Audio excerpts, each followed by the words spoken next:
de interpretar y aplicar las leyes que específicamente nos está mencionando aquí en materia civil y familiar del fuero común o del fuero federal en los casos en los que la ley expresamente lo solicite, ¿vale? Mayormente nos vamos a encontrar con el fuero común, ¿no? Que es el fuero del cual estamos sujetos todas las personas. En asuntos federales, pues ya estaríamos hablando un poquito más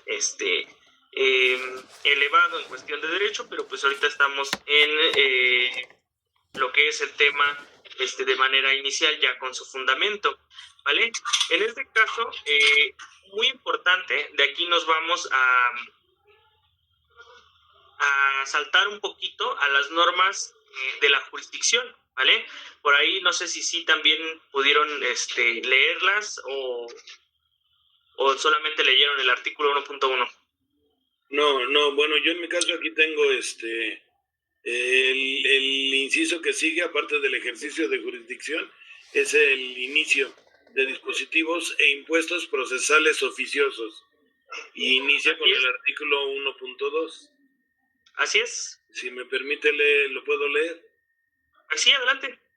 Dice, la jurisdicción civil solo se ejercerá mediante instancias de parte, pero mientras se mantenga en ejercicio, corresponde al juez desarrollar el proceso de oficio, salvo los casos en la que la ley exija la petición de partes.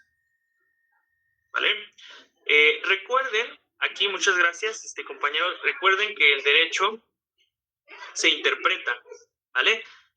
Obviamente debemos de leer para comprender y posteriormente interpretar, pero aquí la situación es que nos menciona el compañero Juan, la jurisdicción civil solo se ejercerá mediante instancia de parte, ¿vale? Ya les había yo comentado que es la instancia de parte, es decir, que pues bueno, si tú tienes un problema familiar o un problema civil, un conflicto o algo que tengas que resolver, pues el juez no, pues digamos, se va a escuchar un poquito mal, ¿no? Pero pues vamos a interponerlo de esta manera, pues el juez tampoco es adivino, ¿no? Tampoco va a decir, oye, tráeme tu asunto para que pues aquí lo podamos resolver. La instancia de parte es yo promuevo, yo presento, yo inicio, ¿vale? Exacto. Yo, actor, voy a ser el obligado a promover la demanda o a promover el procedimiento que va a dar parte al juicio correspondiente respecto a la naturaleza del mismo, ¿vale? Posteriormente nos dice, pero mientras se mantenga el ejercicio, corresponde al juez desarrollar el proceso, ¿vale? Una vez que como persona, como actor, ya promovimos o ya presentamos el escrito inicial para la apertura a juicio, es obligación del juez desarrollar el proceso.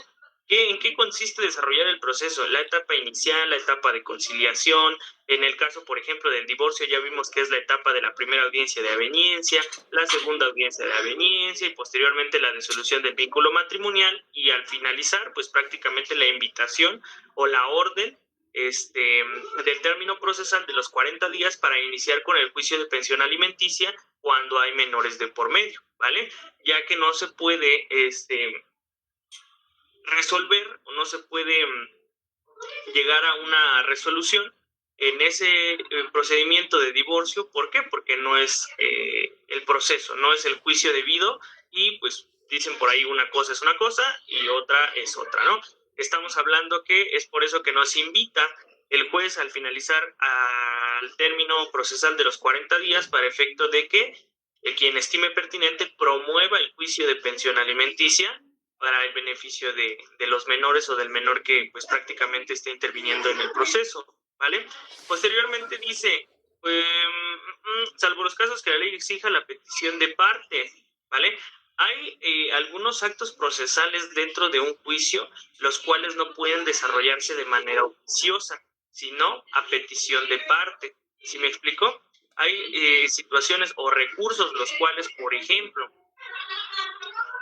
imaginemos que se promovió un juicio y la notificación y emplazamiento no se realizó de manera personal, es decir, no se realizó conforme a derecho, ¿vale? El juez tiene la obligación de seguir desarrollando el proceso. ¿Por qué? Porque como tal a él ya le están entregando una notificación o una razón de notificación, pero finalmente a petición de parte, es decir, si yo demandado veo que no me hicieron la notificación como debe de ser, que no está alineada a derecho, que no está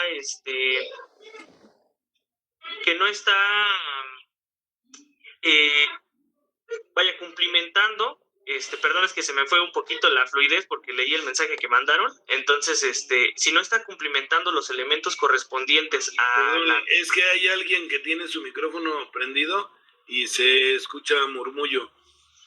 Ok. Sí, perdón, pero es de ahí de la escuela, es que el maestro transmite desde una Por ahí, institución. compañero Lai, tienes tu micrófono apagado, compañero. Sí. Perdón, es que les comentaba que esos sonidos es porque transmite el maestro Eduardo desde una escuela. Ok. ¿Sí se escucha? No, bueno, es que Sí, aquí se escucha sí se muy escucha. lejos. No, pero tiene apagado su micrófono el licenciado. ¿Tú también, el Liga Eduardo? El licenciado Eduardo, es que él transmite desde una escuela, desde una universidad. Ya. Pues entonces posiblemente sean las actividades de los chicos, pero desde aquí se escucha, bueno, yo lo escucho muy alejado, por eso no pensé que se fuera a percibir. Bueno, la situación es, vamos a retomar el tema nuevamente. De cualquier forma, pues vamos a compartir el contenido por medio de la biblioteca digital, no se preocupen. La situación es que, bueno, si no está cumplimentando, vuelvo al tema inicial, los elementos de un emplazamiento, a petición de parte, es decir, a petición mía como demandado, voy a solicitar la nulidad de esa notificación, ¿vale? El juez no me va a decir, oye, ¿sabes qué? La notificación no se hizo de manera personal, no cumplimentó los elementos. ¿Por qué? Porque al juez no le consta. El juez no fue con el notificador y el juez no estuvo en ese momento que se te llevó a cabo esa diligencia.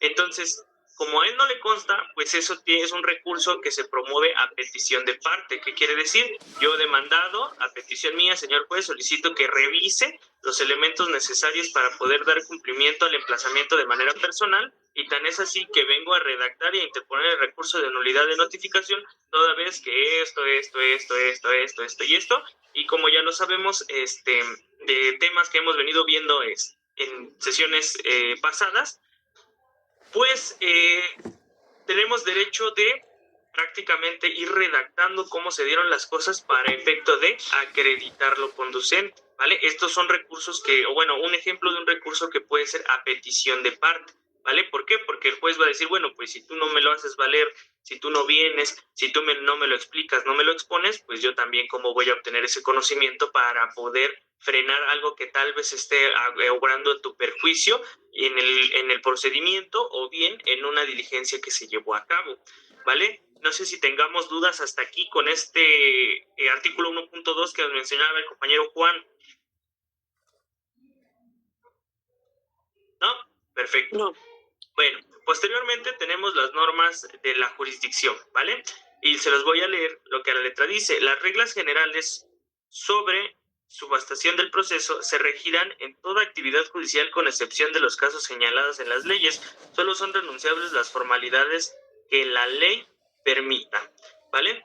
Aquí en las normas genéricas de la jurisdicción, obviamente, a la lectura no nos da mucho, por lo cual interpretar, pero básicamente podemos presumir, y así lo es, que las normas genéricas de la jurisdicción es que el escrito o lo que vayamos a presentar debe de cumplir con las formalidades correspondientes, ¿vale? Como lo es lo que estábamos viendo en la composición de la demanda, lo que es la cuestión de rubro, de proemio, y en esos dos lo más importante, es decir, actor, demandado, juicio, expediente, número de expedientes si es que aún lo tenemos, o si es un escrito inicial que vaya dirigido al juzgado, de la jurisdicción competente, es decir, aquel que tenga o pueda tener la facultad de conocer el asunto y pues obviamente aplicar la ley y dar acceso a la justicia de manera concreta y correcta, ¿vale? Otra de las composiciones también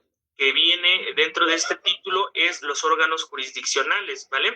Los órganos jurisdiccionales básicamente son los jueces, y son aquellos que se van a encargar de mediar la situación y obviamente emitir una resolución con los elementos correspondientes que encuentren o en el expediente o que hayan sido desahogados en las etapas procesales oportunas, ¿vale? No es nada más que eso, y esto tenemos el fundamento en el 1.4, del mismo articulado, ¿vale? Es decir, del mismo título primero.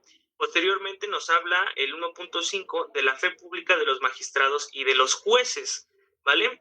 En este caso, los magistrados también son considerados órgano jurisdiccional, pero son aquellos que van a resolver a lo mejor las situaciones que no haya podido resolver un juez en su momento, ¿vale? Ellos van a entrar en supletoriedad. ¿Qué quiere decir esto? Que hablábamos también en sesiones pasadas sobre los recursos de apelación al auto, por así decirlo, cuando un auto es gravoso para nosotros, cuando básicamente obra en nuestro perjuicio, podemos interponer este recurso y obviamente este recurso debe ser revisado ya por un magistrado, es decir, en el tribunal de circuito, que es el que yo les mencionaba, que regularmente se encuentra arriba del juzgado correspondiente, ¿vale? ¿Por qué? Porque ¿cómo vamos a interponer un recurso de queja que básicamente es recurso de apelación al auto con el mismo juez? Pues el mismo juez no los va a negar. Pero es por ello que ahí entra esta parte de los magistrados también considerados órganos jurisdiccionales. Ni uno es más que otro, ni otro es menos que otro, ¿vale? Tienen la misma facultad, la misma competencia, solamente que los magistrados conocen otro tipo de asuntos que los jueces, es decir, cada quien tiene su propia área, pero ambos tienen fe pública, ¿vale? Es decir, que ambos pueden constar situaciones en cuestión de las resoluciones, ¿vale? Hablemos tal vez nuevamente del divorcio.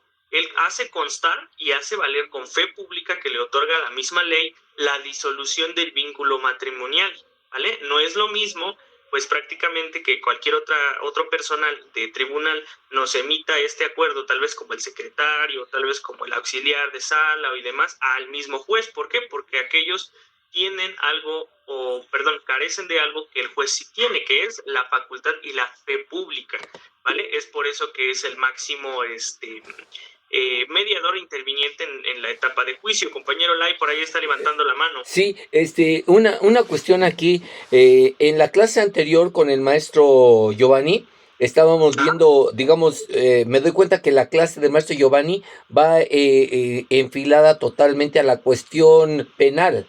Y esta clase va enfilada a la cuestión civil, ¿verdad?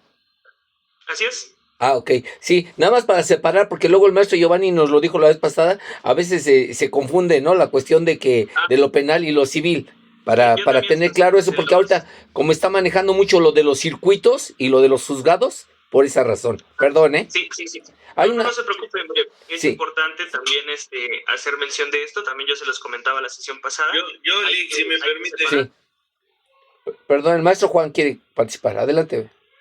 Con respecto a lo que nos aplica ahorita de lo de la fe pública y habla de magistrados y jueces, yo tenía entendido, no sé, a reserva de que esté sumamente equivocado, dice usted que están en el mismo nivel de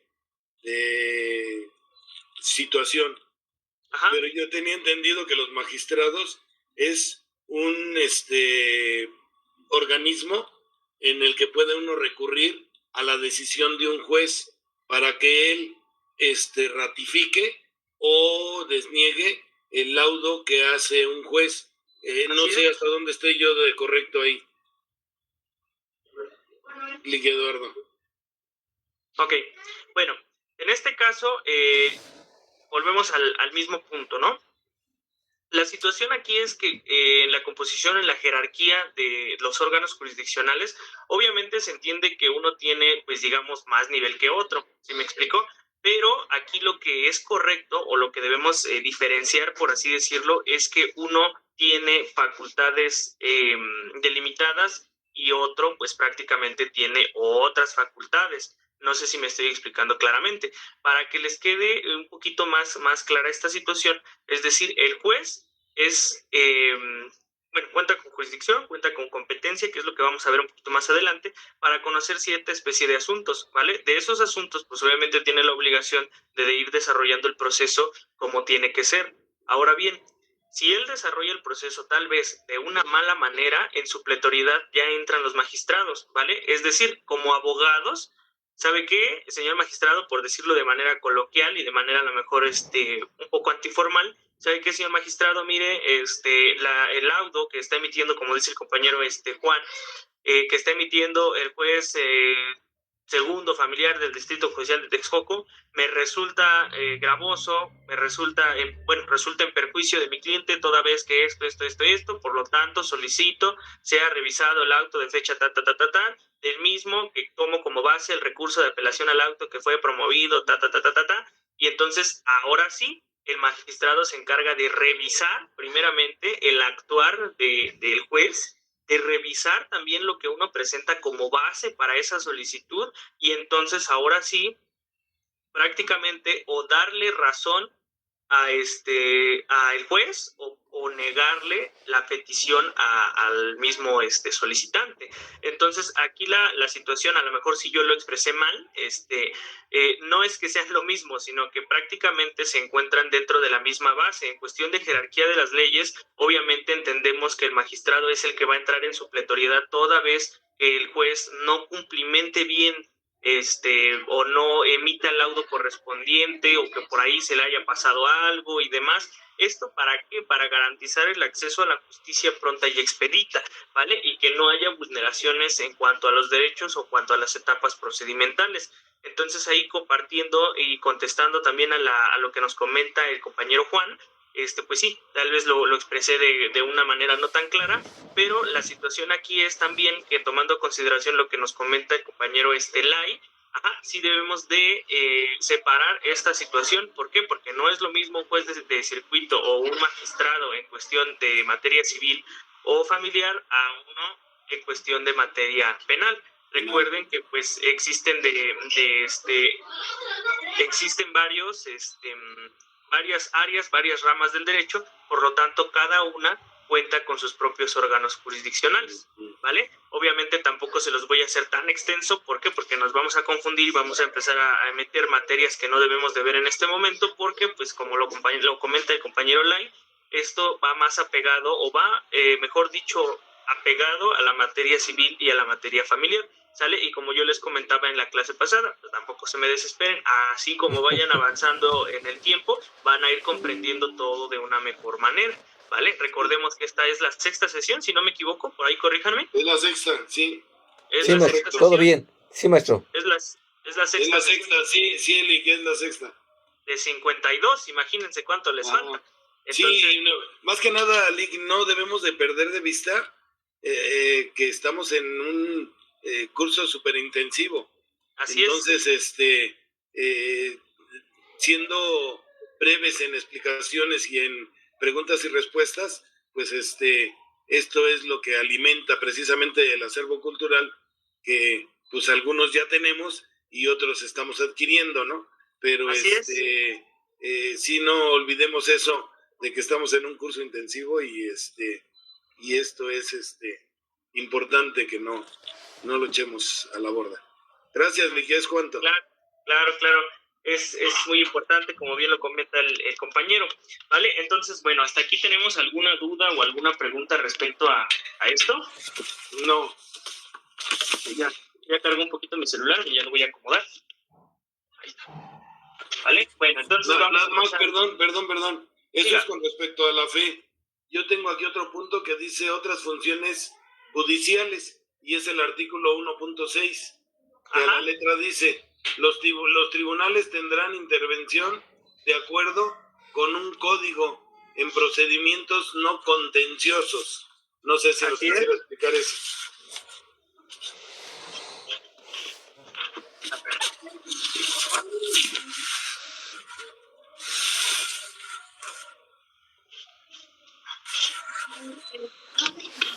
Permítanme un momento, déjenme ubicarlo porque se me cerró. 1.6, dice otras funciones judiciales. Otras funciones judiciales. Los tribunales tendrán intervención de acuerdo en este código en procedimientos no contenciosos, ¿vale?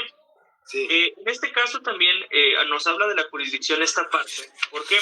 Porque también los tribunales van a tener la facultad de aplicar y ejercer las leyes en cuestión de procedimientos no contenciosos, ¿vale? ¿Qué es un procedimiento no contencioso? Aquel que no toma una litis como base para efecto de concebir el juicio mismo, ¿vale? ¿A qué me refiero con esto? No hay litis, no hay conflicto, por así decirlo, ¿vale? En este caso, por ejemplo, el divorcio, pues obviamente no puede considerarse como un procedimiento, un juicio no contencioso, por así decirlo. ¿Por qué? Porque finalmente tienes un contendiente, ¿vale? Hay un actor y hay un demandado. En este caso, por ponerles un ejemplo de un procedimiento no contencioso, sería una jurisdicción voluntaria, ¿vale? ¿A qué se refiere? Bueno, hay varios temas que puede abordar la jurisdicción voluntaria, ¿vale? Como, pues, meramente hacer ver al juez que uno necesita escriturar. ¿Por qué? Porque uno cuenta con todos los elementos necesarios. Esto es otra forma, ¿eh? Otra forma aparte del usucapión, otra forma aparte de la prescripción adquisitiva, de buena fe, de mala fe, la inmatriculación. Esto es otra forma. Esto es algo completamente diferente para que no se me vayan a confundir, ¿vale? Cuando tenemos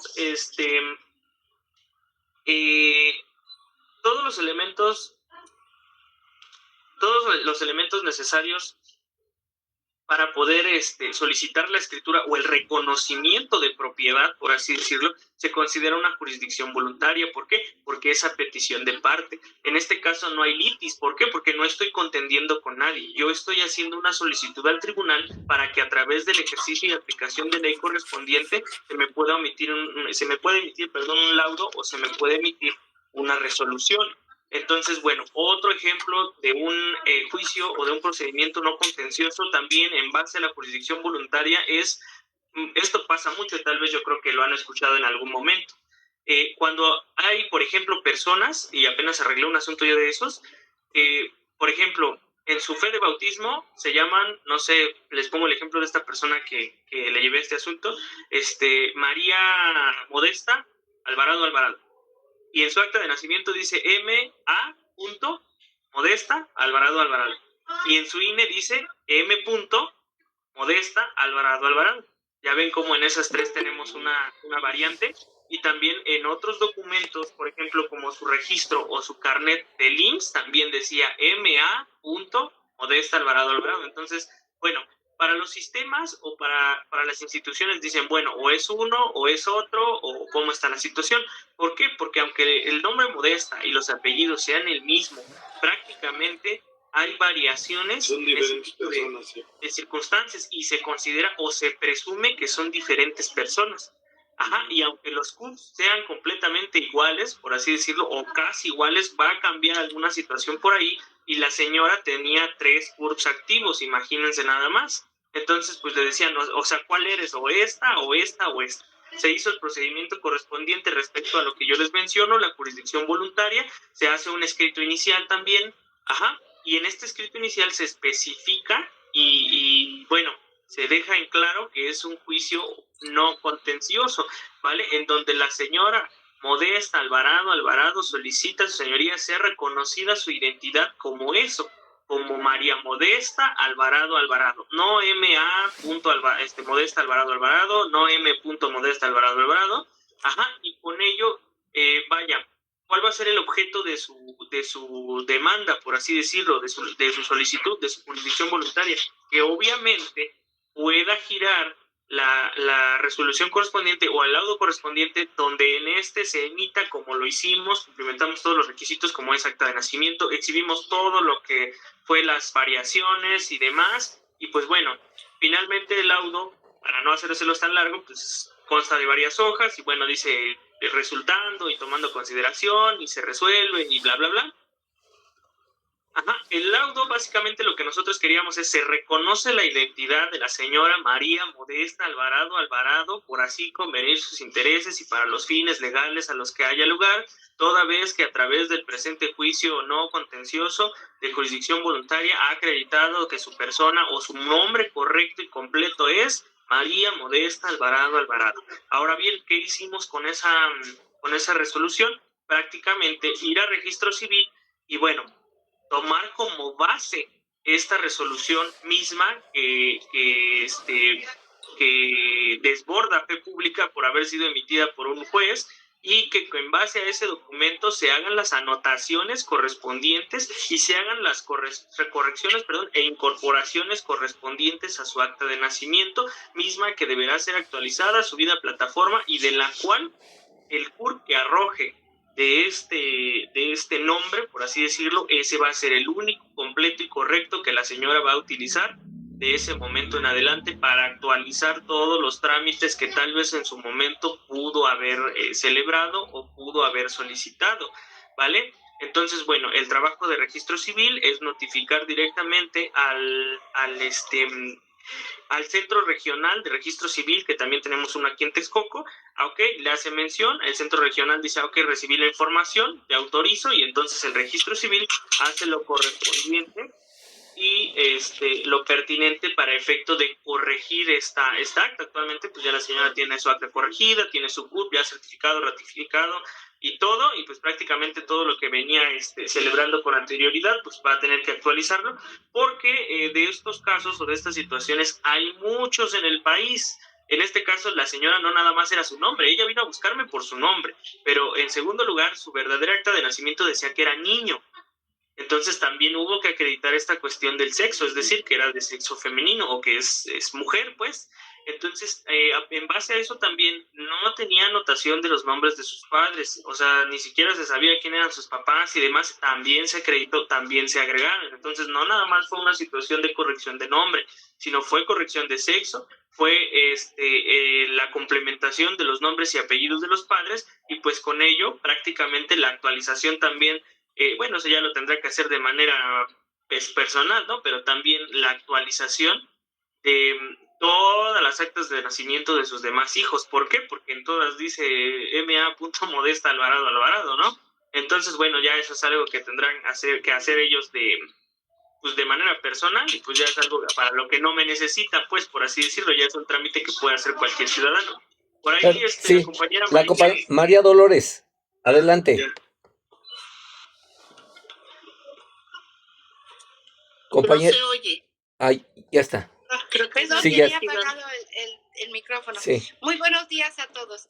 Licenciado Venegas, yo tengo una duda ahí en ese punto, puesto que las oficialías del Registro Civil, la Oficina Regional del Registro Civil, puede llevar a cabo las correcciones administrativas de el sexo, complementación de apellidos, complementación de padres.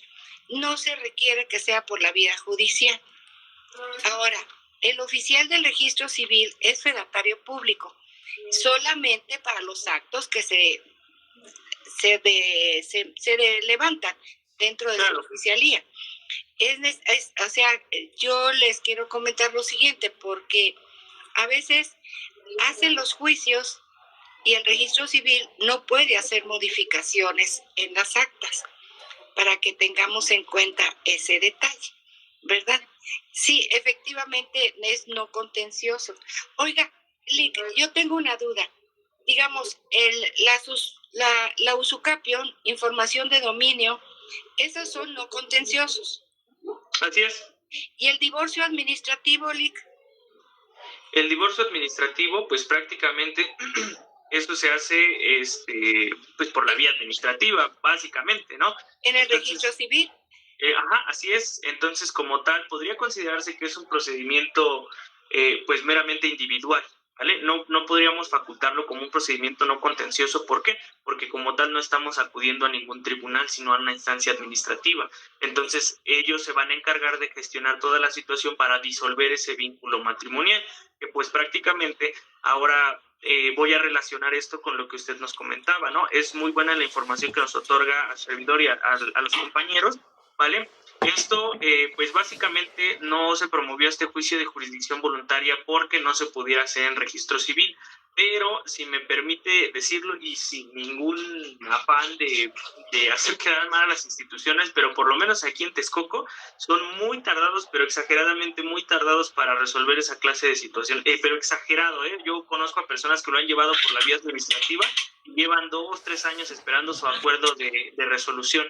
Tan es así, por lo menos aquí en este municipio, que prácticamente por eso, o para evitar esa extensión de la temporalidad, por así decirlo, a la espera de este documento, porque pues también la señora Modesta ya es una señora, perdón, ya pues avanzada de edad, o sea, ya de 85 años, que dice, bueno, pues necesito tener mi acta. ¿Por qué? Porque mire, en cualquier momento, ella me decía, en cualquier momento me puedo ir y al rato dejo puros problemas a mis hijos, ¿no? Entonces es por eso que se llevó a cabo por la vía judicial, para efecto de pues hacer un poquito más ágil este proceso y este trámite. ¿Por qué? Porque ya llevas un documento base de la acción. Entonces es correcto, compañeros, como bien lo comenta la compañera María Dolores, se puede hacer de manera administrativa, pero pues digamos el tiempo de espera o lo que se pueda extender va a depender de la oficina regional que se encuentre en su jurisdicción, vamos a comentarlo así, de su competencia y pues meramente también del registro civil de su municipio, ¿no? Hay instituciones que pues prácticamente son rápidas, o sea, ellos reciben y demás y son muy rápidos resolviendo, pero las situaciones que hay oficinas, como meramente puedo yo decir aquí, como las de aquí de Texcoco, que se tardan muchísimo en resolver esta clase de situaciones, por eso uno recurre a otra clase de procedimientos para hacerlo un poco más ágil, ¿no? Y que bueno, de cierta manera también, pues para que quede este antecedente, por ejemplo, con la señora Modesta, de que pues independientemente también de que el oficial de registro civil sea un fedatario público, pues ella dice, bueno, yo pagué un juicio y de este juicio me entregaron mi resultado, entonces meramente o básicamente también eso es algo que tiene mucho que ver. Entonces, oiga, disculpe que lo interrumpa, es que como nos dice el Código Civil, no se puede tener 2, 3 nombres, ¿estoy de acuerdo? Así es. Solo se puede tener, aportar un nombre. Así es. El que, ahí dice el Código Civil, el que desee tener, ¿verdad? Dice, cuando se lo registran a uno, pero el poner, dictar un laudo así, donde diga, es que se llama fulana y también se llama así, también se llama asado, está complicado porque el registro civil, no sé, la oficialía del registro civil modificó el acta.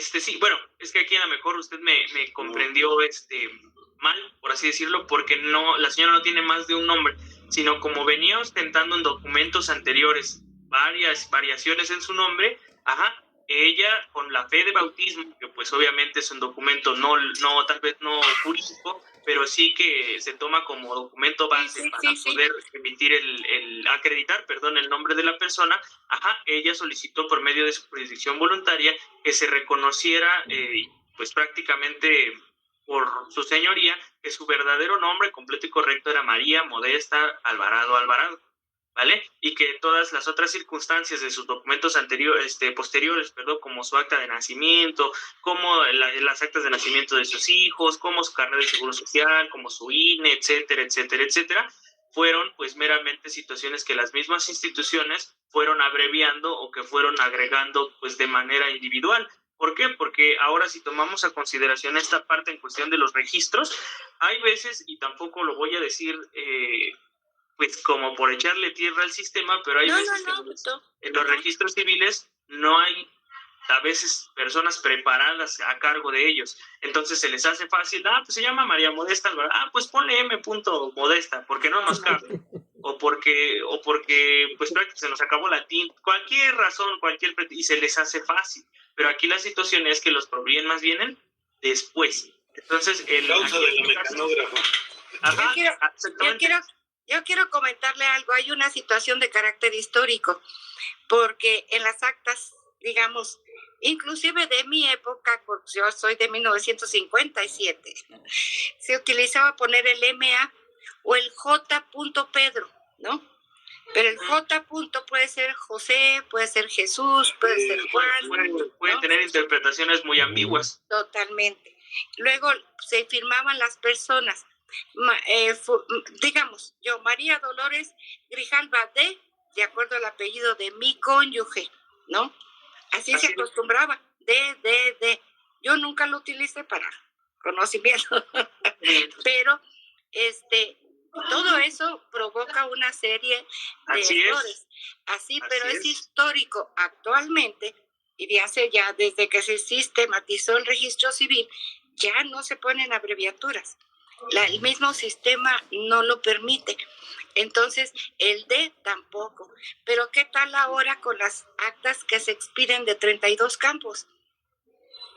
No vienen complementadas. Porque en el libro no está complementado, se sube como tal, y esos son objeto de modificación, de rectificación se le llama. Pero sí tengo la duda, Lic, en que si el registro civil le expidió un acta con el nombre que ella solicitaba, porque no se puede. Sí, de hecho, le emitió su acta correspondiente tomando como base la situación que ya ella había acreditado dentro de su juicio de jurisdicción voluntaria, ¿vale? Okay. Entonces no fue, digamos, no fue nada más porque la señora lo solicitó, sino que llevaba este documento base de la acción, que fue todo el juicio que llevamos para efecto de poder llegar a esa situación, y que obviamente se pudiera hacer la complementación y la corrección del acta, ¿vale? Oiga, una última, ya no quito tiempo. La USUCAP, esta información de dominio, también se puede promover por la vía administrativa ante el registro público de la propiedad, ¿es correcto? Así es, en el IFREM. Y no es necesario llevar un juicio. Pues básicamente volvemos al mismo punto, ¿no? Hay diferentes formas de llegar a un fin o a un objetivo, que en este caso sería pues su escritura. El IFREM ofrece ciertos servicios como la inmatriculación administrativa, la información de dominio, entre otros, inclusive hasta la misma SUCAPION, ¿vale? Igual que el Instituto Mexicano de la Vivienda Social, y bueno, entre otras instituciones que también puedan llevar este trámite por la vía administrativa sin la necesidad de promover un juicio. La situación, IMEVIS en el caso del Estado de México. Así es correcto esto. Bueno, volvemos a la misma situación. En base a mi experiencia en cuestión de litigio, no se acerquen al IMEVIS, no tanto porque sea mala institución, sino porque tardan exageradamente mucho, y le pueden preguntar al licenciado Giovanni por qué ese asunto fue de los dos.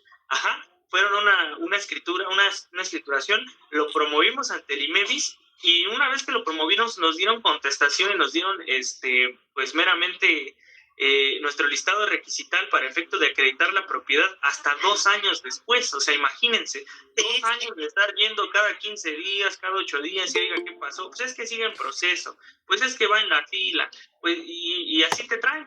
O sea, y bueno, lamentablemente, aunque son instituciones públicas, por así decirlo, que se supone están para poder hacer más fácil la vida de los que radican en el Estado de México, la verdad es que la vía administrativa siempre es muy tardada en base a mi experiencia. No estoy diciendo que sea mala, pero es muy, muy, muy tardada, cuando a lo mejor en un juicio de inmatriculación judicial o en un juicio de sumario de SUCAPION, vamos, que no te extiendes más de 3 a 6 meses. En una inmatriculación lo mismo, de 6 a 8 meses, y ya lo tienes afuera.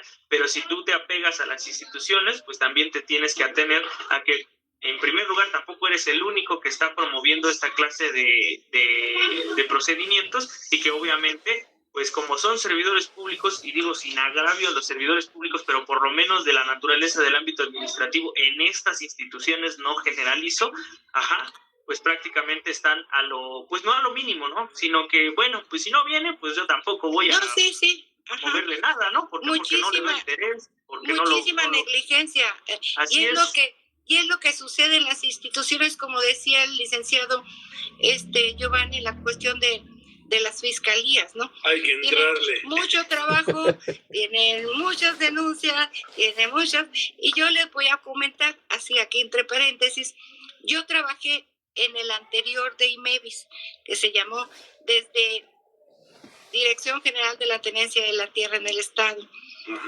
Después se vino CRECEM, Comisión para la Regulación del Suelo en el Estado, y ya después se convirtió en IMEVIS.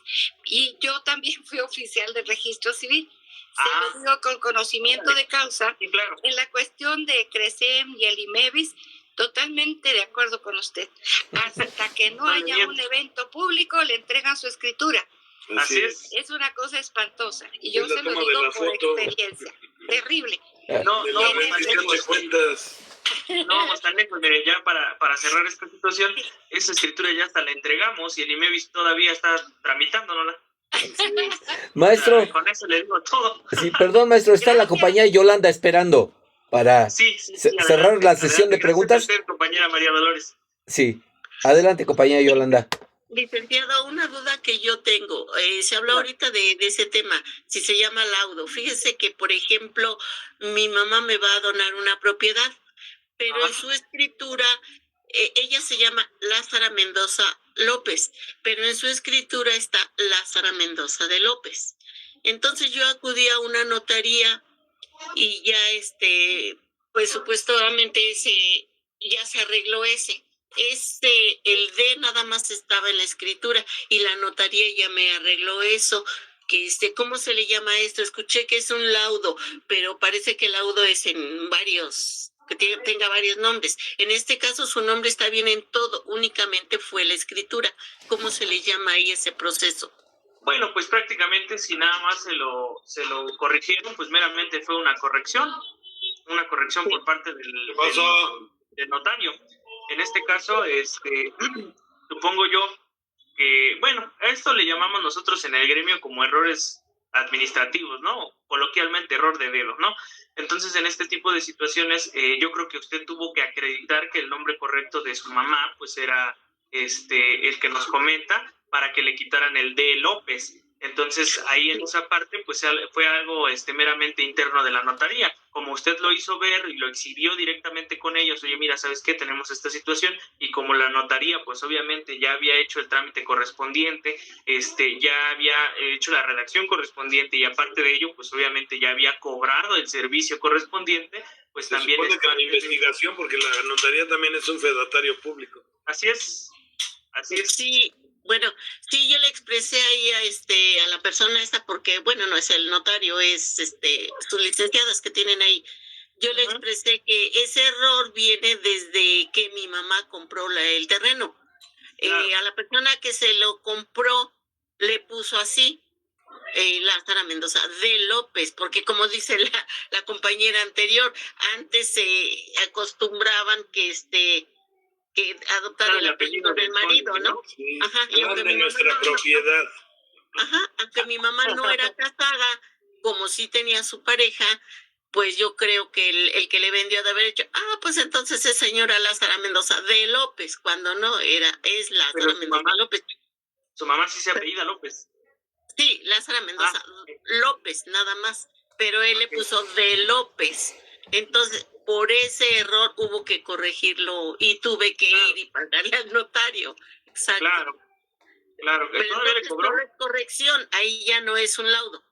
No. El laudo como tal es una resolución o fallo que emite un juez o algún órgano jurisdiccional, ¿vale? Y que pues obviamente esto se da, pues vaya, es muy similar, o a lo mejor podríamos decir que es un sinónimo de la resolución o de la sentencia. De la sentencia, ¿vale? Es un sinónimo de sentencia. Es que no tampoco son lo mismo, ¿no? Podría considerarse como sinónimo. Maestro, la sentencia... Perdón, una pregunta, el término sentencia, y es que no, ya ve que luego ustedes nos dicen que cuando entremos a un juzgado o algo así, usemos los términos correctos para que no nos vean cara de novatos, ¿no? Claro. Cuando estamos en la parte administrativa se utiliza el término laudo, y cuando estamos en la parte penal, sentencia. Así es. Podría... A ver, ¿cómo me reformulo de nuevo? Si está en el ámbito administrativo, se le considera laudo, y si está en el ámbito judicial, se le considera sentencia. ¿Sí lo escuché bien? Sí, para usarlo me refiero técnicamente, ¿no? En el lugar que nos encontremos litigando. Okay. En cuestión de, bueno, por experiencia, a lo mejor yo les comento esto, en la cuestión administrativa sí se utiliza el término laudo, pero es muy raro, porque finalmente el término laudo también puede considerarse que es un fallo de un ente arbitral. Si me explico, de un ente mediador, que también puede ser un juez calificador, que también puede ser un oficial de registro civil, que también puede ser cualquier, pues digamos, servidor público que pues sea fedatario también de la misma manera, ¿vale? Pero obviamente es muy raro que lo escuchen en el ámbito administrativo. En el ámbito administrativo, mayormente lo que van a escuchar es o contestación, o auto, o acuerdo. Eso es lo que también van a escuchar en el ámbito administrativo, ¿no? ¿Sabes qué? Ya nos dio contestación IFREMO, ya emitió su acuerdo correspondiente el IFREMO, ya emitió su auto correspondiente el IFREMO. Muy raramente, o bueno, yo desde mi experiencia, yo les hablo desde mi experiencia, bueno, es muy raro que yo escuche, no, pues ya emitió el auto correspondiente, ¿no? Que también se puede, o sea, no hay ningún problema, pero la situación es que esto es lo que más se utiliza en ámbitos administrativos. Ahora, en términos judiciales, retomando el tema inicial, lo que yo les comentaba, la sentencia como tal es lo que está escrito, ¿vale? ¿Tu sentencia cuál es? Bueno, mira, finalmente esto fue la redacción y la complementación de todos los elementos para poder constituir el laudo, ¿sale? Esa es la diferencia, que la sentencia va a ser la redacción y pues meramente, vaya, para que me lo entiendan de una manera un poco más clara, es como decir el registro y el acta.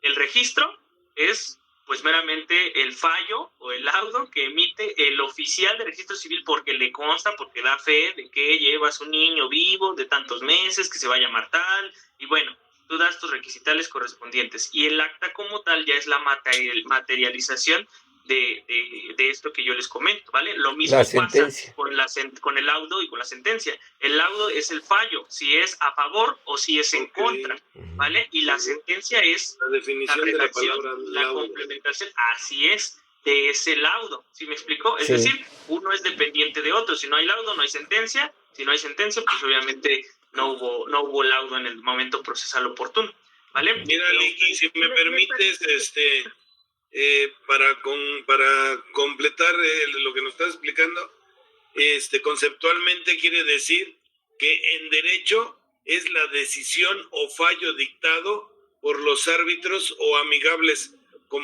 componedores y que pone fin a un procedimiento arbitral. Ese es el significado del laudo conceptualmente. Yo vi esto del laudo en cuestión laboral. Bueno, estaba haciendo una investigación el día de ayer, y vi que en cuestión laboral ahí se mencionaba el laudo, como que es una resolución, pero en cuestión laboral. Es el dictamen, conceptualmente es el dictamen o el fallo último que se da de un proceso arbitral. Así es. Bueno, aquí tomando en consideración esto, también recuerden que hay laudos parciales y hay laudos definitivos. ¿Sí me explico? Laudos parciales son aquellos que no le ponen fin al procedimiento, pero que sí ejecutan de manera coercitiva alguna opción o alguna conducta, digamos, que se debe de cumplimentar, y los definitivos son aquellos que le van a poner ya fin al procedimiento. Ahora, respondiendo a lo que nos comenta la compañera Yolanda, si lo vio de esta manera en materia laboral, pues vaya, tanto en materia civil, familiar, mercantil, laboral, inclusive penal, se le considera laudo. ¿Por qué? Porque es el fallo que emite la entidad mediadora, la entidad arbitral, que puede ser, la entidad arbitral es el sinónimo de la entidad mediadora, ¿no? Porque prácticamente no es el mismo concepto, pero sí nos da, pues meramente el mismo significado, ¿vale? Se encarga de mediar, se encarga de regular, se encarga de arbitrar, para efecto de que de emitir el laudo correspondiente, que va a ser tomado a consideración y en base a los elementos que considere pertinentes y necesarios, y que la misma ley también designe entre líneas, ¿vale? Porque no nada más el juez o cualquier entidad mediadora va a emitir un laudo nada más porque porque pues él lo considera de manera presuncional, sino tiene que apegarse directamente también a lo que se encuentra aplicado en la ley, para efecto de que el laudo, ahora sí, se encuentre sujeto o apegado a derecho, ¿vale? ¿Por qué? Porque cuando no se toman a consideración estas circunstancias, entonces ahora nos da parte de, pues prácticamente recurrir a este recurso de apelación al laudo. ¿Por qué? Porque el laudo o la sentencia resolución no está pegada o no está sujeta a derecho. ¿Por qué? Porque tal vez sí se tomaron en consideración lo que son los elementos necesarios y correspondientes para efecto de emitirlo, pero no se consideró en su totalidad lo que está aplicado está meramente redactado en ley. Y si es así, pues obviamente nos da parte a nosotros como defensores, como abogados o como representantes, a poder apelar ese auto. ¿Por qué? Porque no se encuentra sujeto a derecho, que quiere decir que no sigue las formalidades y los elementos que debe de cumplimentar por forma de ley. Maestro, perdón. No, maestro, es que ya está la maestra Claudia en línea, maestro. Se nos fue muy rápido el tiempo. Es que a veces es interesante todo y se nos fue el tiempo. Perdón, maestro. Gracias. Sí, no se preocupe, no se preocupe. Bueno, yo pues por ahí le estaré subiendo o estaré mandando el material directamente a su biblioteca digital, y de igual forma el tema para la siguiente sesión, ¿vale? De momento pues yo ya cedo el micrófono y abro paso a la licenciada Claudia, para efecto de que puedan seguir ustedes con lo que es pues vaya, su horario, ¿vale? Gracias, maestro. Queda pendiente el título segundo de lo que usted nos... Así es. Nada más. Ok. Adiós, profesor, gracias. Gracias, maestro. Es un gusto, como siempre. Nos estaremos viendo en la siguiente sesión, Dios mediante. Gracias, maestro. Gracias, buen día. Adelante, maestra Claudia. Ya está en línea. Hola. Sí, gracias, muy amable. Buenos días a todos, chicos. Buenos días. Buenos días. Buenos días. Buenos días, maestra. ¿Cómo están? Buenos días. Bueno, el día de hoy nos tocó hablar de la teoría socialista. Por ahí les mandé un libro Espero que lo hayan leído, pero ya saben, a partir de las 10:40 es cuando empezó a resolver preguntas. Ahorita les voy a dar lo que es el tema medular y porque entramos un poquito retrasados y a partir de 10:40 ya les vayan anotando sus preguntas y ya se las voy reforzando jurídicamente, ¿verdad? Bueno, el día de hoy vamos a ver lo que son la teoría socialista, ¿verdad? De lo que es el comunismo. Entonces, nosotros estamos viendo lo que son derechos humanos. Ajá. Sin embargo, en algunas de las teorías antiguas, ¿verdad? Se velaban antes por los intereses de los derechos humanos, que eran tres. Uno eran los de libertad, individualidad, los sociales, los económicos y los políticos. Esos eran los que se veían, digo, desde que empezamos con la Constitución de 1917, que fue la última que tuvimos, porque hubo varias, recuerden, pero fue la única que empezó a vislumbrar por los derechos humanos y donde se empezó a pelear por cada una de las garantías individuales del ser humano. Ajá. Una de estas vertientes, ¿verdad?, o teorías socialistas, fueron aquellas que empezaron en China. Ajá. Finalmente China empezó con el socialismo y después por ahí fue China comunista, donde realmente pues vivía un comunismo puro. ¿Qué es el comunismo? Pues es pasarse todo a lo que es una sola economía directa de un país, ajá, donde no permite pasar más allá de lo que es solamente del mismo país y lo que él elige. Ajá. Entonces así hay varias bases históricas. Aquí lo primerito que nos falta a nosotros enfocarnos es hacia la libertad individual. Ajá.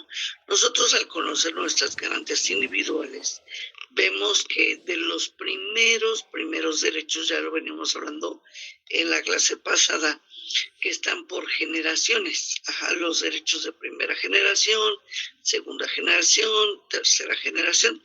Entonces, en los de primera generación está la libertad y la igualdad, ajá, individual de cada uno de los mexicanos. Ajá. Y esto es lo que va empezando a ser una teoría socialista. ¿Quiénes eran los padres del socialismo? Pues acuérdense que eran Marx y Engels, ¿verdad?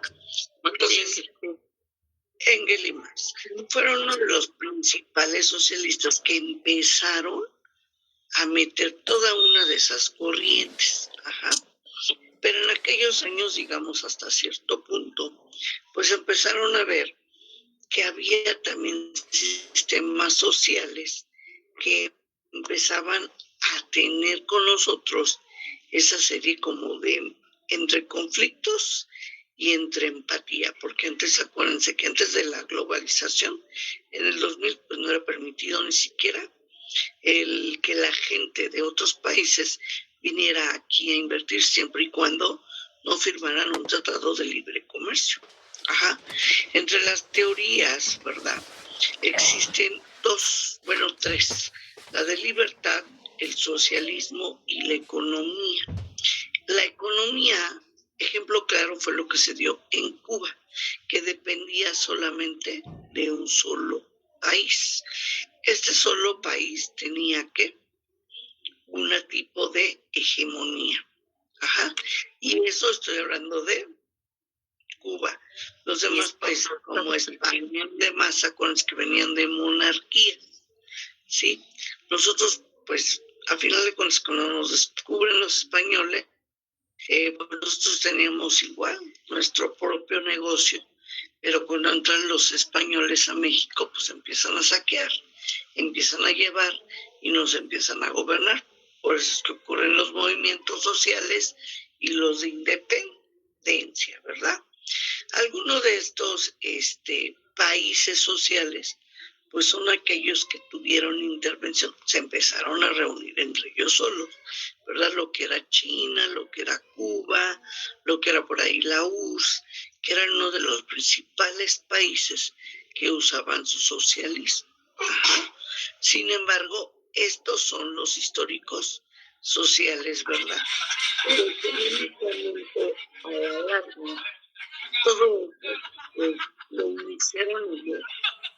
Por ahí un micrófono que se oye de alguien. Por favor, apaguen sus micrófonos, que se oye por ahí ruido. Gracias. Sí, entonces todo esto, ¿verdad? Nos traían una serie de consecuencias que en su momento, pues, ahorita en la actualidad las están retomando, pero en su momento fue un problema, digamos, social para ciertos países, porque en vez de traerles avances, les trajo atrasos. Prueba de ello era también Cuba, pero Cuba hasta cierto punto, porque también Cuba, de no haberlo hecho, mucha gente hubiera entrado a saquear alguna de las cosas que tenía Cuba. Sin embargo, en aquel entonces Fidel Castro, pues era el que hacía todo.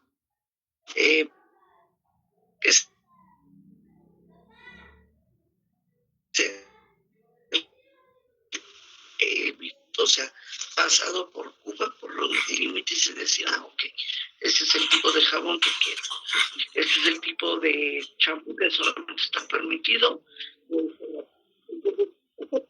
Ya no se le escucha mucho, maestra. Extremos. Aquí voy con extremos, que ni tanto está el socialismo extremo, tampoco está el comunismo extremo y tampoco la democracia extrema, porque también la democracia extrema se deja a nombre de la voz populi, y la voz populi pues también ahorita ha traído pues grandes consecuencias, porque luego ya vimos cómo es tan...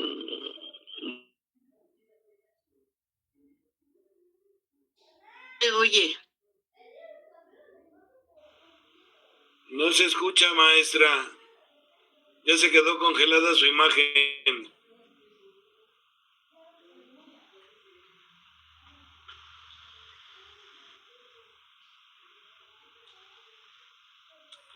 ¿Sí escuchamos todos? No, yo no escucho. No se escucha. No, se escucha, ya se cerró su imagen. Y ya se congeló la imagen de la maestra. Sí. No, de plano ya desapareció. Bueno, no se ve. No, ahí está, pero está congelada tu imagen.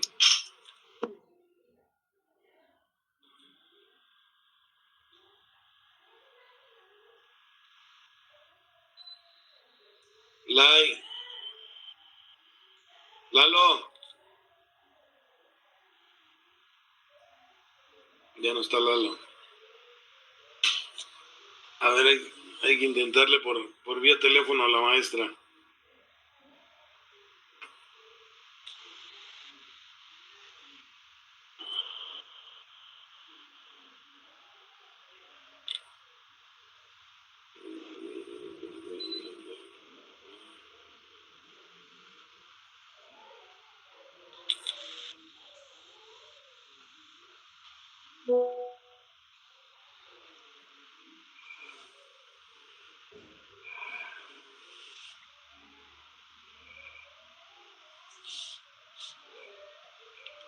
No, ¿verdad?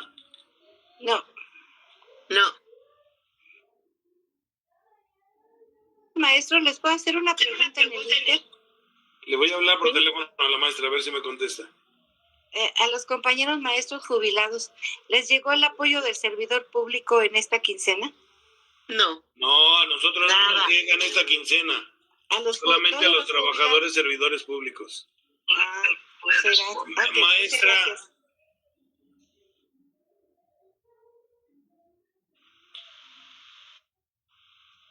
Bueno, en lo que regresa la maestra, yo les comento, hablando del socialismo y de la parte de Fidel Castro, que saben que estuvo muchísimos años en el poder y actualmente pues está su hermano, y que siguen ahí, ¿verdad?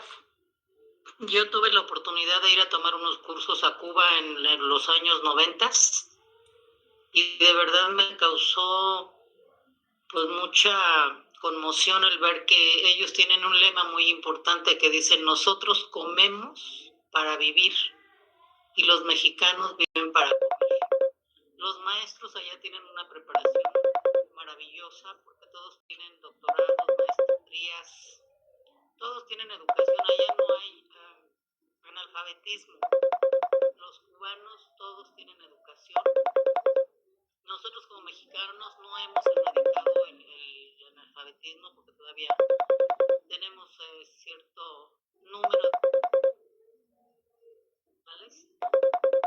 y desafortunadamente, bueno, pues yo considero que nuestro país tiene todas las posibilidades de salir adelante en muchísimas situaciones. Sin embargo, en la parte de educación, Cuba es una isla muy pequeña, pero vuelvo a repetir, ahí hasta la camarera tiene maestría y doctorado. Desafortunadamente no tiene fuentes de empleo. Me tocó ver, por ejemplo, a los choferes taxistas que solamente en ese momento les daban 10 litros de gasolina para el trabajo. Si en 2 días se trabajaban, pues ya no había manera de poder. A ver, por ahí alguien me está marcando. ¿Para qué me marcó?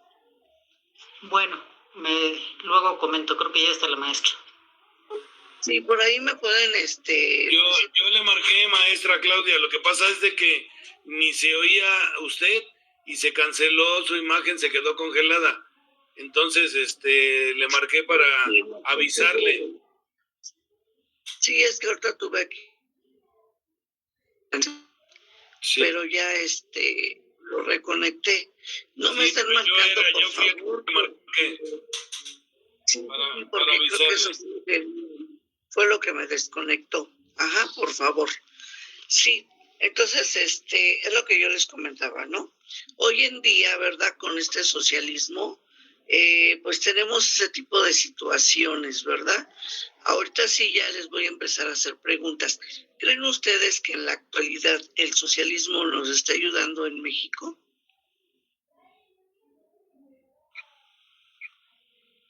¿Tener la respuesta, por favor? Claro que no. Siempre será mejor en un país capitalista. Acabo de convivir con una señora que es cubana, viene de Cuba, y es una cosa terrible lo que está viviendo. ¿Y sabe por qué pudo salir? Porque tramitó su nacionalidad española, porque traía antecedentes. Si no, no lo dejan salir. Y tiene un permiso de tiempo determinado para regresar. Es una pobreza extrema en la que vive, terrible. Eso yéndonos al pueblo. Gracias. Sí, realmente yo tuve oportunidad de ir a Cuba hace 2 años y sí, efectivamente, pues está la situación muy, muy mal económicamente. Digo, aquí mismo está sucediendo ahorita. Hoy en día un niño prefiere no estudiar o en una escuela pública y dice, pues a mí me va a pagar todo la beca, y realmente no se están dando cuenta. El día de mañana, pues el tener 2, 3 carreras, pues no te garantiza que realmente tengas un futuro verdadero.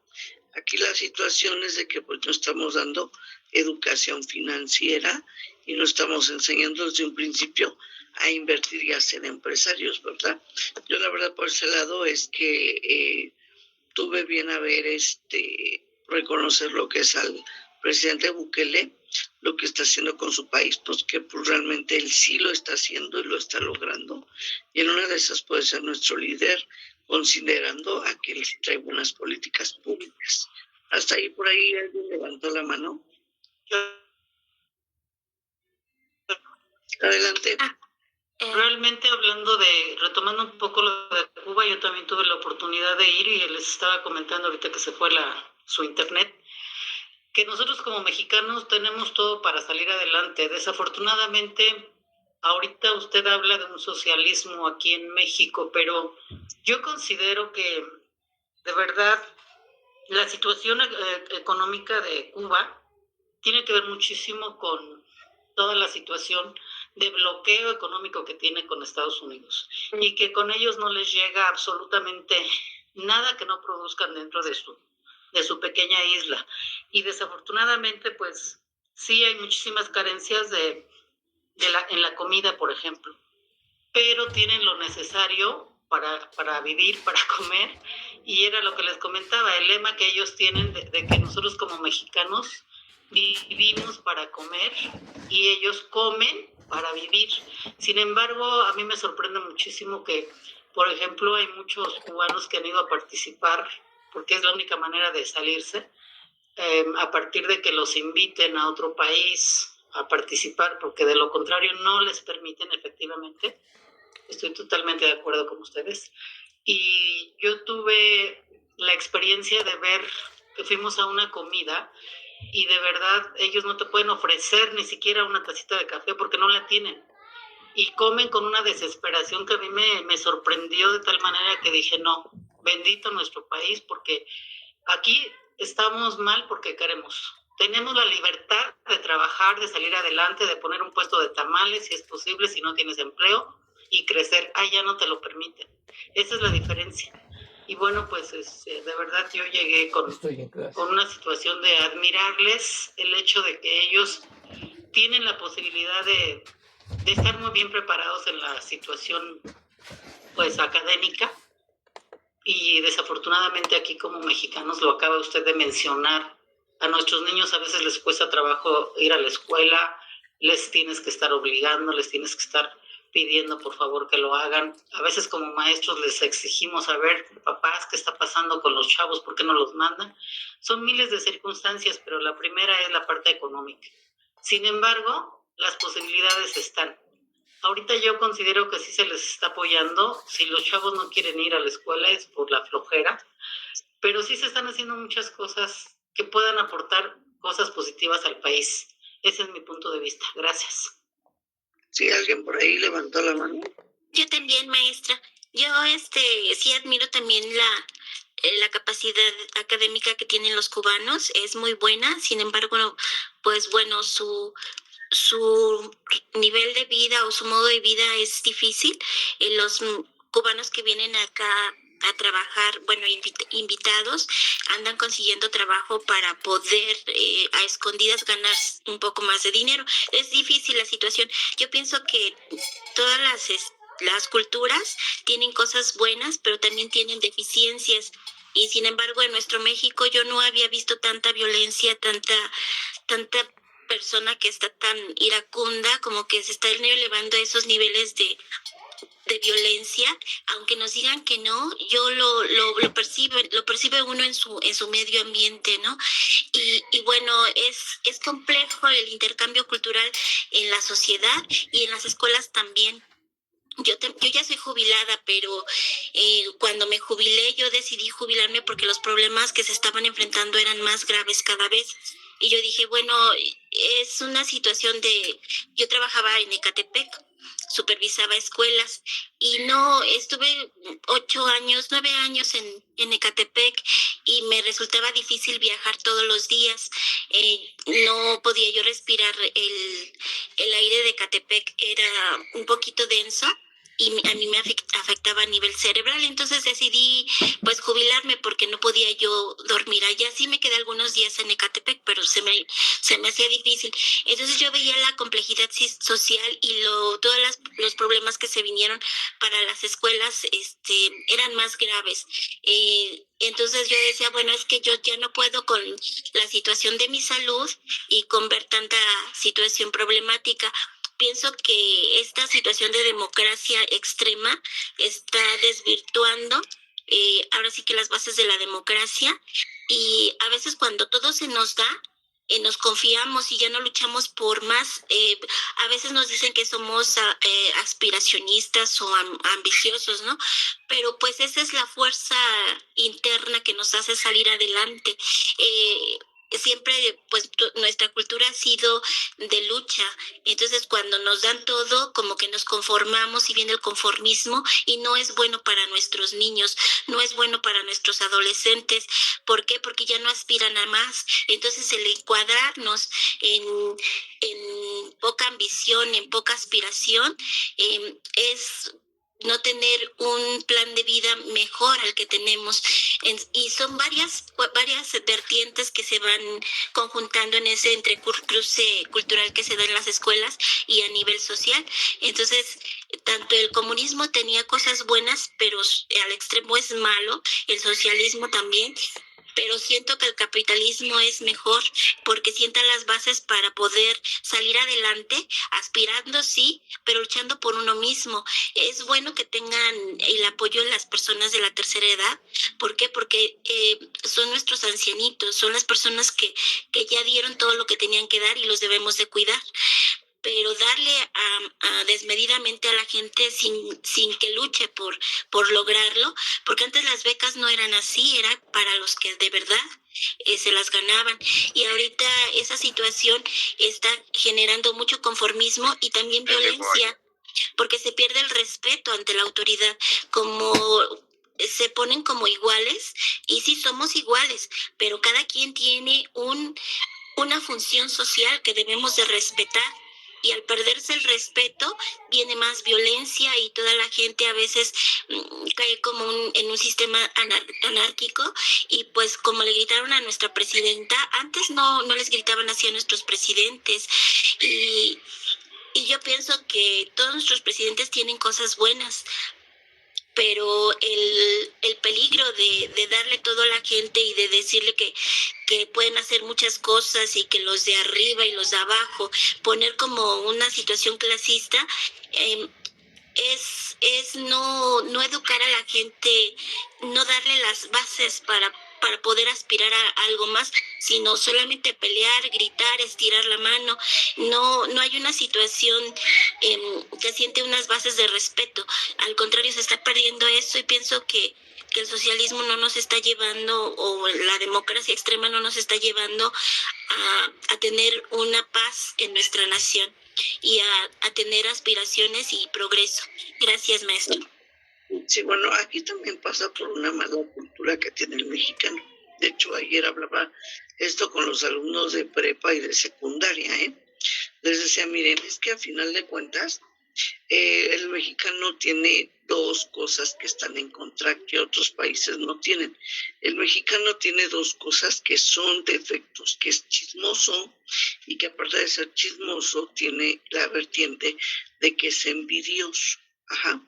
¿Qué pasa? Nosotros luego a veces estamos más inmersos en hacer el chisme de que Juanito Pérez, bla, bla, bla, ¿no? Hasta entre los políticos se tiran y hacen, pero no se ponen a pensar que a lo mejor en vez de estar haciendo ahí el relajo, pues ponte a trabajar, ¿no?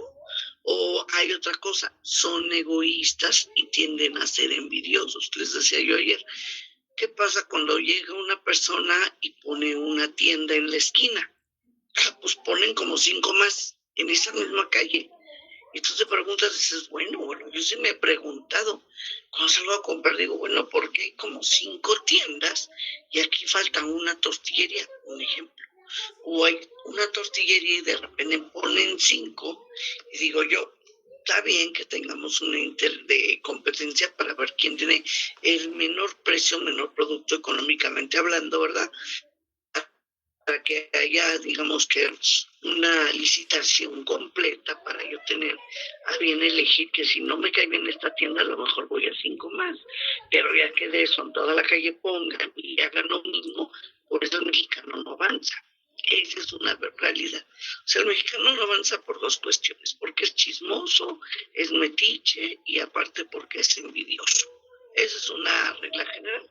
¿Y qué pasa con otros países? Pues que ellos sí han avanzado, porque no tienen a estar mirando eso. Digo, prueba plena es Estados Unidos. Quien ha ido a Estados Unidos sabemos que allá la gente es muy fría, allá si te caes, te pegan, pues qué bueno, ¿no? Pero de que yo en tu casa, que yo en la mía, tú me sirves, adelante, te pago bien por lo que me estás haciendo. Si eres maestro, pues te pago la hora bien para que la tengas en dólares. Si eres de la limpieza, te pago la hora bien de la limpieza, y a final de cuentas yo como gringo me voy a trabajar, dejo un hispano que cuide a los niños, que sea la niñera, que me haga el quehacer, y yo me voy, y como gringo hago todo lo que tengo que hacer de mi propia empresa. Digo, yo tengo familiares inclusive que tienen sus propias empresas y que viven allá holgadamente. ¿Por qué?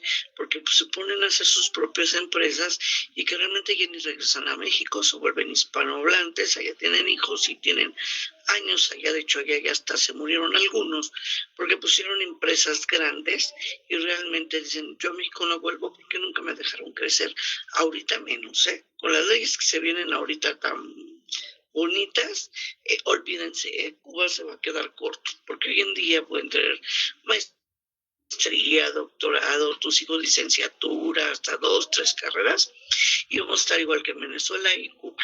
Si tú hoy no avanzaste y no tienes otras fuentes de ingreso, no la vas a armar. Hoy en día, uno aunque sea maestro y esté jubilado, si tú no tienes otras 5 fuentes de ingreso, no la vas a armar. Adelante. El maestro Juan, adelante, maestro Juan. Gracias. Pues yo quisiera, más que opinar, decir que hablar de socialismo, de capitalismo, de comunismo, es una situación muy superflua porque ignoramos en realidad el procedimiento técnico de los sistemas sociales y políticos del socialismo y el capitalismo. Vivimos en un régimen democrático como cada quien entiende la democracia, no porque en realidad seamos un país demócrata o porque entendamos un socialismo de que todos para todos y de todos iguales. O sea, no. Con respecto a lo que comentaba la compañera Patricia, el hecho de que ahorita tenga muchos seguidores el partido en el poder es porque nos convertimos como don Porfirio Díaz, ¿no? Con el bolillo, y entonces le llamó la atención a mucha gente con la situación de repartir, y a lo que nos llama la atención a todos, pues es el dinero.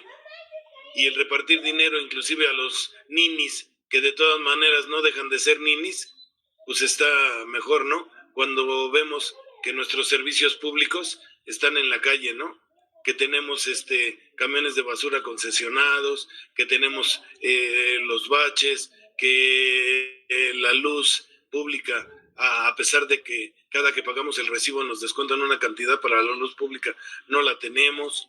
O sea, que el agua a cuentagotas y esperando a que lleguen el fin de semana o el día martes, el día miércoles, que es el tandeo, para poder tener agua, cuando a lo mejor todo ese recurso que entre comillas recuperaron de que estaba en manos de otro bien personal, fuera repartido precisamente para satisfacer los servicios públicos, ¿no? Pero no deja de ser esto mi muy particular punto de vista de ver esta política actual, ¿no? Que pues a muchos benefició y que las estadísticas dicen otra cosa, ¿no? Reprochaban mucho la situación de todo el dinero que no pudo justificar don Peña Nieto, y ahorita con López Obrador, que se duplicó ese ingreso, que en lugar de 77,000 millones de pesos en Peña Nieto, ahora fueron 170,000 con López Obrador, que quedaron al garete, ¿no? Que se invirtió en un nuevo aeropuerto cuando estaba ya hecho un gasto de un aeropuerto que estaba ya casi a punto de terminar de construirse, ¿no? Y que ese dinero fue gastado en balde y tirado a la basura. Entonces hay muchas cosas que tenemos que criticar del sistema y de los sistemas políticos, principalmente de los que no conocemos porque no hemos sido parte entera de ellos, ¿no? Porque ni somos totalmente socialistas, ni somos totalmente capitalistas. Estamos en un régimen en donde, qué bueno, ¿verdad? Que cada quien vea por su porvenir, y que afortunadamente, aunque haya muchos negocios concejos y eso, pues todo mundo de ahí saca para comer, ¿no? Y algunos sí pagamos nuestros impuestos en su totalidad y otros los evaden totalmente, ¿no? Eso no es justo ni es justicia, ¿no?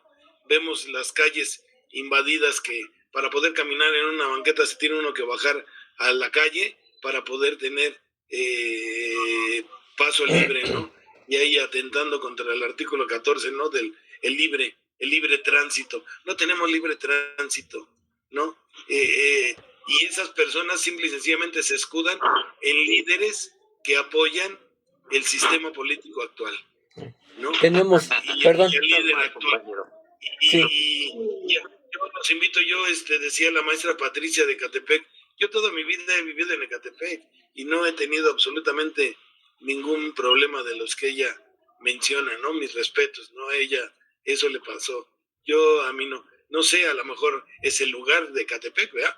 Porque como en todos lados hay lugares buenos y hay lugares en donde pues ni asomarse a la ventana, ¿no? Eso es obvio, ¿no? Yo me imagino que la compañera Patricia, tenemos a dos compañeros. Sí, la quinta zona. Perdón, compañero Juan, tenemos a dos compañeros en línea, no sé si nos da tiempo. No sé si nos da tiempo de pasar a los dos compañeros de a poquitos minutos porque ya se nos está yendo el tiempo. Perdón, compañero Juan. Adelante, sí. Adelante, compañera Yolanda. Cuánto y es mi humilde opinión, maestra Claudia. Gracias. Gracias. Bueno. Si usted me permite. Sí, bueno. El maestro Fredo va a cerrar. Bueno, nos estamos olvidando de que estamos en un contexto mundial. No es exclusivamente nuestro país. Lo mismo le sucedió a Cuba. Cuba estaba, tenía muy buena economía, tenía, bueno, todo, ¿no? Grandes hoteles y todo, pero no era de él, era inversión de Estados Unidos. Por lo tanto, cuando Fidel Castro se levanta y en contra de todo esto, porque hoy sí que reclamaba toda esa riqueza que se generaba en Cuba para Cuba, es cuando Estados Unidos pues reacciona y lo bloquea. ¿Y qué ha hecho hasta entonces? Pues sancionar a los países que ayuden a Cuba. Por lo tanto, Cuba no ha crecido ni crece. Cuba podrá tener los mejores profesionistas, toda la gente muy educada y todo, pero ¿de qué le sirve si está bloqueado? Si los países no pueden venderle, no pueden comprarle, no pueden ayudarle, y no está así porque quiera, está así porque al estar en al ser ahora una economía mundial, pues está restringido. Lo mismo nos pasaría a nosotros como país. Ahorita México le está vendiendo, regalando como sea petróleo a Cuba porque no lo tiene. Pero pensemos en nosotros, en nuestro país. Si nosotros salimos de los lineamientos que Estados Unidos nos da, nos va a hacer lo mismo. Y va a decirle a otros países lo mismo. Si tú ayudas a México, a ti te voy a sancionar. Y llegaríamos a lo mismo, independientemente del sistema económico que tengamos, que nuestro país tiende a ser actualmente más socialista. Ya era desde antes, tenía ciertos puntos socialistas, ¿no? Yo desde que iba en la secundaria se decía que nuestro país era de economía mixta, no era ni capitalista, ni socialista, ni nada, era mixto. Y seguimos, aunque tiende un poquito más a lo socialista. Pero es eso, me dice mi hijo, imagínate, si Estados Unidos nos quitara el internet, todo eso, ¿qué pasaría con nosotros? Nos aislaría del mundo. Es lo mismo que hace Estados Unidos con Cuba, con Venezuela, con otros. Y no es tanto que estén esos países porque quieran estar o porque tengan un verdadero dictador. Simplemente en Estados Unidos ya tienen un dictador, sino porque el bloqueo que ejerce Estados Unidos como país mundial y predominante sobre los más débiles. Entonces, no es tan mal un sistema como por ahí decían, ni tan bueno.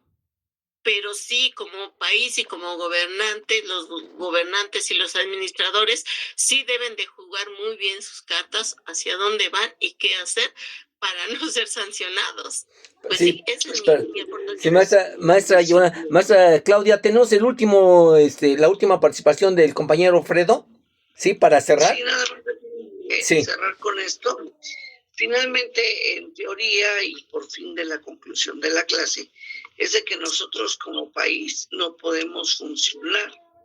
ni siendo tan radicales socialmente, ni liberales, ni conservadores. Tendríamos que buscar un centralismo igualitario como el que teníamos antes para poder avanzar. Solamente eso quiere decir, y ahora sí, adelante. Sí. Otra cosa más, maestra, perdón, una cuestión. Recuerden, compañeros, que aquí esta última clase es precisamente derechos humanos y es sobre todo para compartir ideas más que un debate, ¿vale? Cambio fuera, el compañero Fredo, adelante. Gracias. Sí. Pues precisamente de los derechos humanos tenemos que apartar los sistemas de gobierno, sean socialistas, comunistas, capitalistas, neoliberales, etcétera.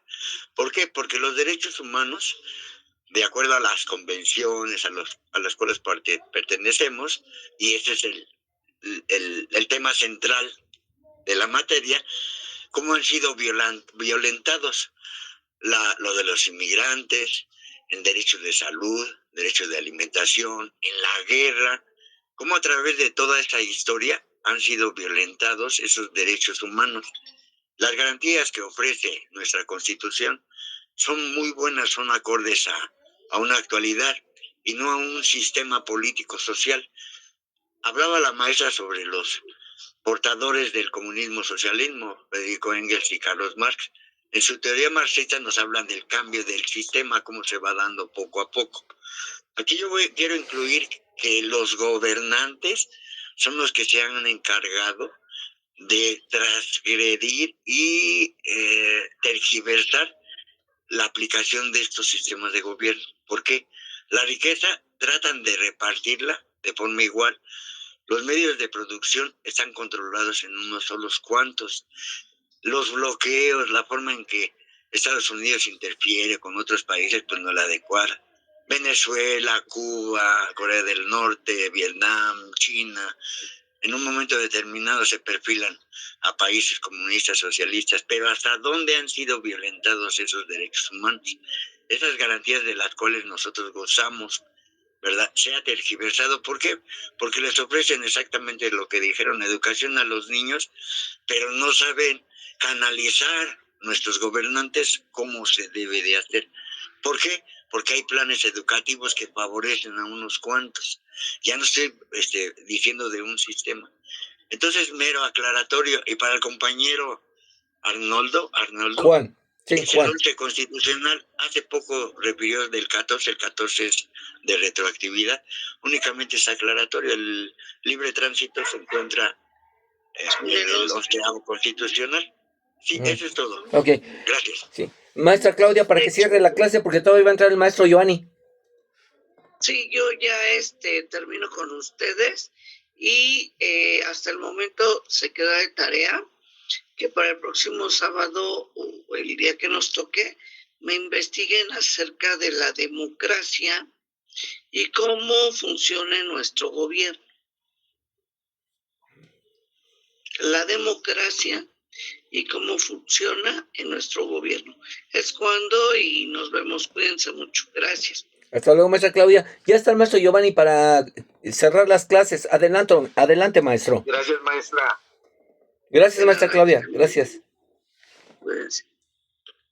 Para cerrar las clases, ¿alguna duda, alguna pregunta referente hoy? Pues desafortunadamente se nos pasó el tiempo y nos enlazamos ahí entre las clases porque los temas estaban muy, muy interesantes. Espero que les haya agradado las clases y cualquier duda o pregunta que tengan referente con sus profesores, recuerden que lo pueden hacer mediante el grupo, porque están en el grupo de la Universidad de Pensionados, o de manera personal, igual el número está en su grupo. ¿Sale? ¿Alguna duda, alguna pregunta, compañeros? ¿Todo bien? Todo bien. Todo bien, maestro. Todo bien, gracias. Gracias, compañeros. Les agradezco que tengan un buen fin de semana. Nos estamos viendo, maestro. Igualmente. Muchas gracias. Buenas tardes a todos. Hasta luego. Buenas tardes. Bye.